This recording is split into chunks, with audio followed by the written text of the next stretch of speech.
ഗൺമാന്മാരുടെ മർദ്ദന അന്വേഷണത്തിൽ ADGP MR Ajith Kumar ഇടപെട്ടതിന്റെ കൂടുതൽ വിവരങ്ങൾ പുറത്ത്. ഉദ്യോഗസ്ഥരെ ചോദ്യം ചെയ്യാനുള്ള നീക്കം തടഞ്ഞു. തെളിവ് ശേഖരണത്തിനും തടസ്സം നിന്നു. SITക്ക് മൊഴി കിട്ടി. SITയുടെ ആദ്യ റിപ്പോർട്ട് ഇന്ന് സമർപ്പിക്കും.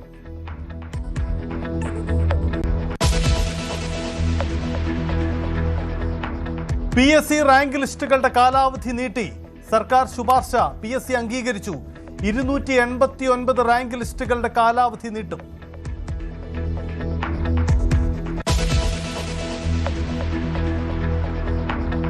അട്ടപ്പാടി മധു കൊലക്കേസിൽ ഒന്നാം പ്രതിയെ വെറുതെ വിട്ടു.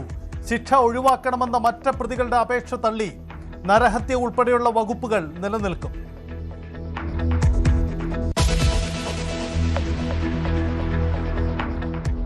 മലയിടം ദുരന്ത നിവാസികളെ ഒഴിപ്പിക്കാതെ പറ്റില്ലെന്ന് ഹൈക്കോടതി. സാങ്കേതികത്വം പറയരുതെന്ന് സർക്കാരിനോട് കടുപ്പിച്ചു. 2 ആഴ്ച സാവകാശം വേണമെന്ന സർക്കാർ ആവശ്യം കോടതി അംഗീകരിച്ചു.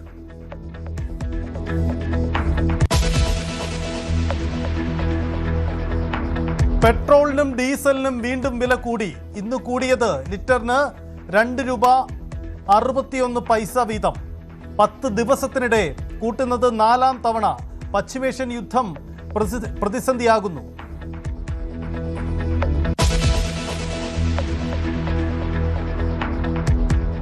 സംസ്ഥാനത്ത് ഇടിമിന്നലോട് കൂടിയ മഴയ്ക്കും ശക്തമായ കാറ്റിനും സാധ്യത. ഇടിമിന്നൽ ജാഗ്രതാ നിർദ്ദേശങ്ങൾ പാലിക്കണമെന്ന അധികൃതർ. 6 ജില്ലകളിൽ യെല്ലോ അലർട്ട്.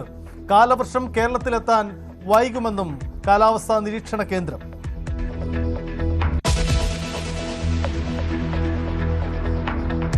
മെഡിക്കൽ കോളേജുകളിൽ നിലത്ത് കിടത്തുന്ന സാഹചര്യം ഒഴിവാക്കുമെന്ന് ആരോഗ്യമന്ത്രി കെ മുരളീധരൻ. തിരുവനന്തപുരത്തും ഹരിപ്പാട്ടും പുതിയ മെഡിക്കൽ കോളേജുകൾ വരും. ഡോക്ടർമാരുടെ പുതിയ തസ്തിക സൃഷ്ടിക്കുമെന്നും കെ മുരളീധരൻ.